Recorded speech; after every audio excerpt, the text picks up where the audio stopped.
Solo and Max. Solo was with his family standing on the village green on a warm summer's day. Everyone was eating ice cream. Everyone but Solo. There were two very good reasons for this. First, Solo wasn't allowed ice cream, given that it was extremely unhealthy for dogs, although on one occasion he had managed to sneak a bite or two. Given how delicious he found it, he was always looking to see if any member of his family would drop some on the ground. Solo was quite content to lick melting ice cream off a dirty road. The second reason Solo didn't get any ice cream today was that the ice cream van man recognized Solo from the time a few summers ago when Solo had accidentally wrecked the ice cream van while stealing a cone. Needless to say, the idea of selling any ice cream to that dog was off the table. In fact, he wasn't even sure he wanted to sell ice cream to Solo's family, given that they owned Solo, but he decided that the least he could do was to take their money. The reason the family were on the green, along with many others, was for an exhibit by the local fire, police, and ambulance services. Each of the services had sent their latest emergency equipment and service personnel to explain what it all did and how they worked. Plus, they allowed everyone the chance to sit in the driver's seats of the fire engines, police cars, and ambulances. The children, of course, wanted to sit in the fire engine most of all. Solo was fascinated by the whole thing. He had heard the sound of sirens every once in a while, and on one occasion even seen one go whizzing by when he was in the back of the family's SUV, but he had never been this close to any of these very large and very impressive machines. The large red fire engine had all its lights and hoses. The white and yellow ambulance was impressive also, but the one vehicle that caught Solo's attention the most was the police car. While it was mostly white, it had blue and yellow stripes down the side and across the roof. Also on the roof was a row of flashing blue and white lights. It was a police version of Solo's family's SUV, but far, far more desirable, and to Solo, far less boring than Dad's SUV. Solo wondered why Dad hadn't bought one of these instead. Being driven around in one of these, thought Solo, would be great fun. Several members of the police force stood by the car, chatting with the public, answering questions, and posing for pictures with the kids. Solo was wondering if he could get a picture too, when he noticed the dog. Sitting on his haunches, stock still, head not moving, was the most intimidating dog Solo had ever seen. An official police dog. Even from this distance, Solo could see he was a highly trained and disciplined dog. When children stroked his head, he didn't move. When they pulled an ear too hard, he didn't move. Even with all the attention around him, he simply sat there on his haunches, staring off into the distance. Solo knew that should anyone pay him this much attention, he would of course stick out a paw so someone could shake it. He might even roll on his back so he could get a tummy rub, but this dog did none of this. He remained still.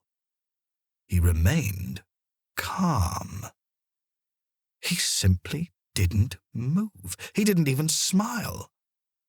Solo wondered if this amazing dog even liked tummy rubs or knew how to shake paws. Solo decided to find out. Dad, who had been holding Solo's lead, found himself being pulled along by Solo towards the shiny new police car, with a few policemen standing beside it and a very severe-looking police dog standing next to them. Dad was worried what Solo was up to and attempted to hold Solo back, But Solo's a strong dog, and he managed to get Dad close to the police exhibit. Dad was embarrassed. Here was his dog pulling him along, ignoring his pleas to slow down, and there was the police dog, looking regal, calm, and cool. He was obviously well trained. The policemen looked at Dad, and then at Solo. It was clear that Solo was nowhere near as well trained as that police dog. "My dog seems to want to say hello to your dog," said Dad, somewhat bashfully, to the two policemen standing by their car. For effect, they had the police car's lights flashing.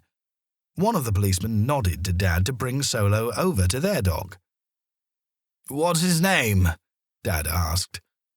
"Max," replied one of the policemen.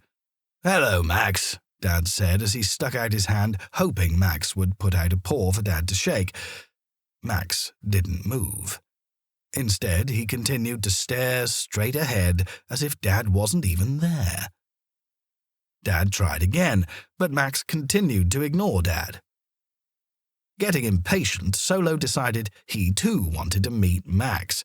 He pushed past Dad and, placing his large head close to Max's equally large head, started to sniff expectantly, his tail wagging vigorously. But still Max didn't move. Solo was puzzled. Everyone liked Solo, even other dogs, so why wasn't this new dog responding to Solo's attempts at friendship? Solo took a step back and tilted his head sideways at the lack of response. Max just sat there, continuing to stare through Solo as if Solo were invisible to him. Solo decided to try something else. "Can you do this?" he barked. Solo lay down on his back and kicked his back legs high in the air. As he did this, the force of his kicking slowly turned Solo around in a complete circle until he was back where he started. Max was unimpressed. Solo tried again. "Bet you can't do this," he barked. This time, Solo sat up, moved back with a jerk as if shot by a pretend bullet, rolled over on his back, and slowly stopped moving. He waited a minute. Surely Max would find that impressive. But no, all Solo's efforts had been in vain. Solo decided to give up. "Why won't you play with me?" he asked Max. Finally, Max looked directly at Solo. "Because I'm on duty," he replied. Now Solo understood. Max was in the police force, and when he was on duty, there was no time for fun and games. He was a police dog, and Max clearly took his job very seriously indeed. "Oh, yes, I understand now," said Solo. "Perhaps next time, then." Max didn't reply and went back to staring directly ahead. Solo went back to Dad, who had been talking to one of the policemen, and pulled on the lead, this time in the other direction, away from Max, as if to say, "Well, I tried, but I didn't make a new friend today." As Dad led Solo back to his family, Solo felt disappointed. The rest of the afternoon was spent looking at the fire engines and eating ice cream, at least for the kids. For Solo, this meant watching while those around him ate ice cream and he didn't. He kept a hopeful eye out for any dropped ice cream to lick up off the ground. Unfortunately for Solo, no one dropped any ice cream anywhere. A few weeks later, Solo was in the back of the family's SUV as Mum drove Solo to a routine checkup at the vet. Mum had learned never to say the word vet in front of Solo, as he would immediately hide in the garden, or refuse to jump into the back of the car, and as Solo was far too heavy for Mum to pick up, Solo had successfully avoided a visit to the vet more than once. On this occasion, Mum had hinted that she was simply going to do some shopping in the nearest large town and asked if Solo would like to come along for the ride. Quite naturally, Solo jumped in, but soon he recognized that while they were indeed going to town, the part of the town they were going to didn't have any shops. Instead, Solo knew it was the way to the vet. His tail stopped wagging, and his ears dropped. Solo definitely did not like going to the vet. It was no use refusing to jump out of the car when they arrived either. All Mum had to do was get the vet to have one of her stronger assistants come out, literally pick Solo up, and deposit him inside. Solo knew he had no choice. But at least he made them work on getting him to the vet, which Solo found quite satisfying. Sometimes Solo could be a very obstinate dog indeed.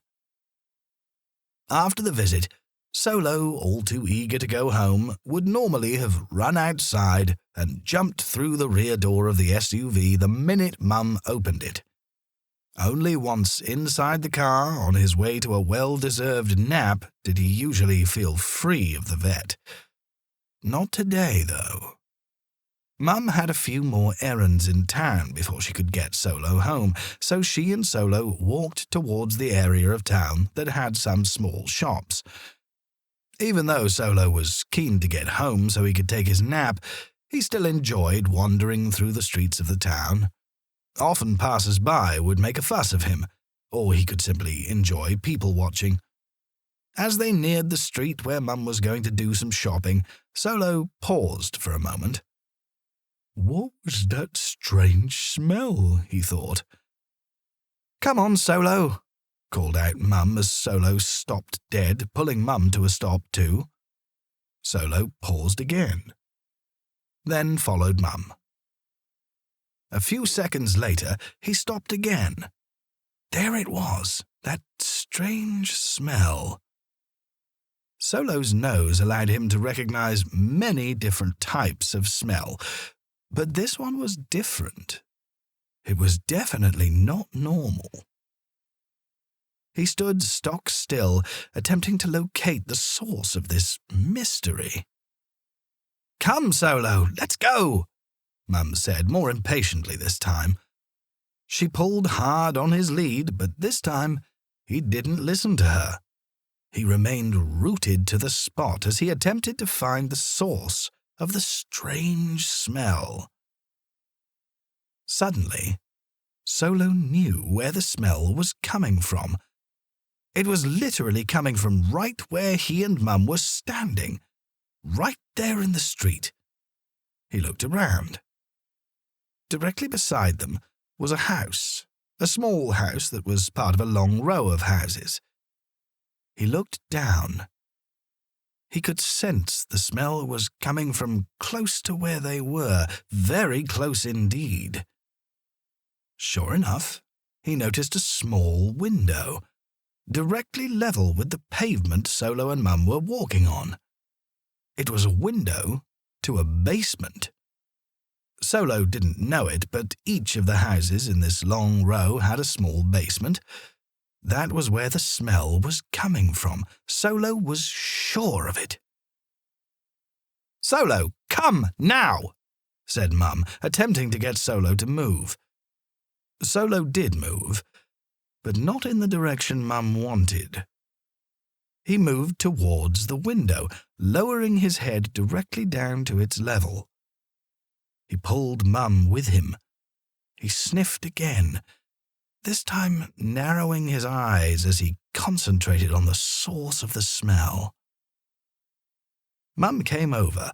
"What are you doing, Solo?" she said. Solo ignored her. Then, instantly, he recognized the smell. It was the smell all animals are aware of. The smell of fire. Solo didn't realize at first what the smell was, even with his large, sensitive nose, but now, his head close to the small window, he understood. "Danger!" He backed away from the window slightly, raised his head, took a deep, deep breath, and began to bark at the top of his lungs. This wasn't Solo's "pay attention to me" bark, which had a high-pitched, annoying sound. That was a bark Solo's family knew all too well. This bark was much more urgent and much, much louder. Mum looked around, embarrassed at Solo's sudden outburst. People on the street looked as they walked by, wondering why that lady couldn't control her badly behaved dog. Mum pulled Solo again, but still he wouldn't move.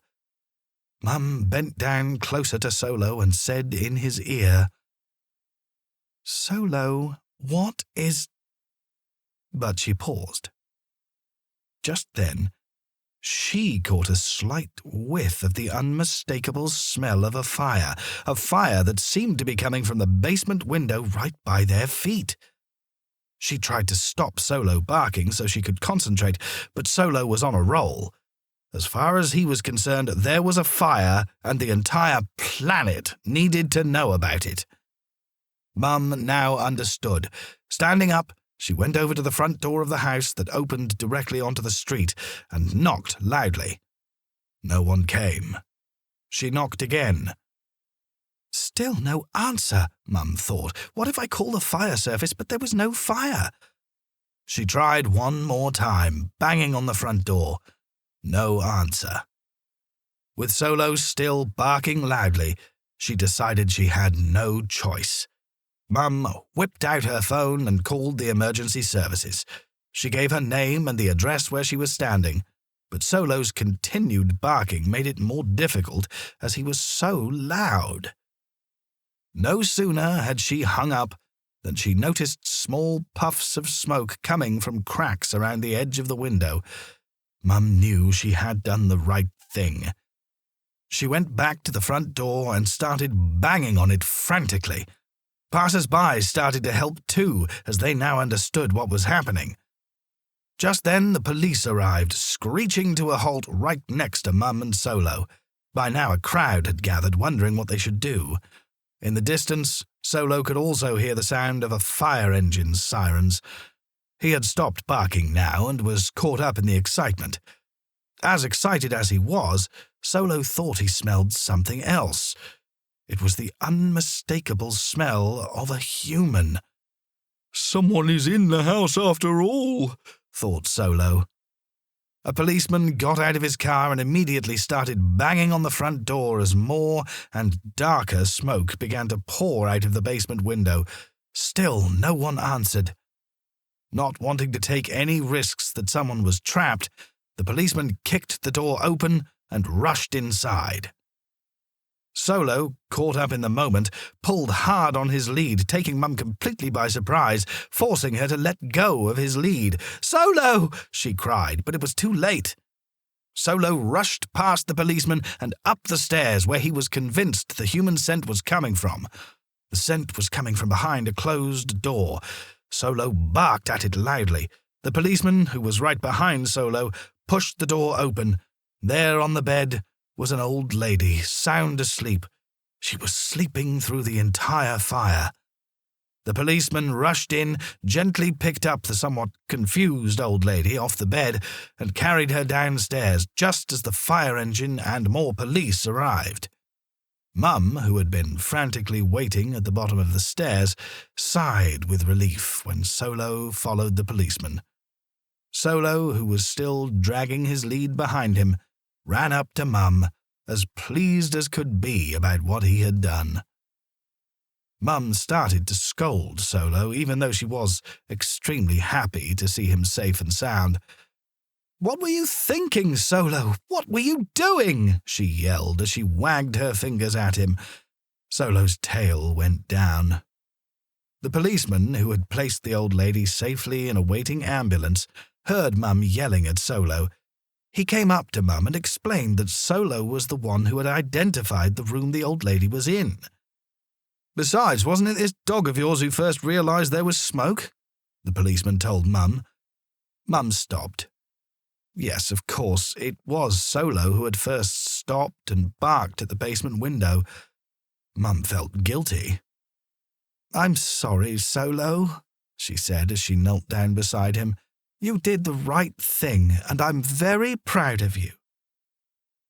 Mum and Solo watched as the firemen came out of the house carrying a small pot of food that the old lady had been cooking in her basement, but had forgotten about when she decided to take a nap. The food had overheated and caught fire. "We caught it early, so no harm was done," a fireman told Mum. "Still, better safe than sorry, right, boy?" he said as he shook Solo's outstretched paw.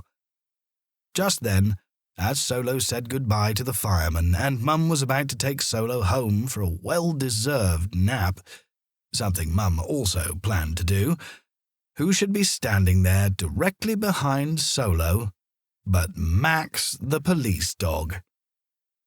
Max looked as stern as he had when Solo first met him, with the same unblinking eyes. Solo looked at him, not expecting much from Max in the way of a sign of friendship. Then, totally unexpectedly, Max's face softened. He walked over to Solo, and staring Solo directly in the face, his mouth broke into a broad, approving grin.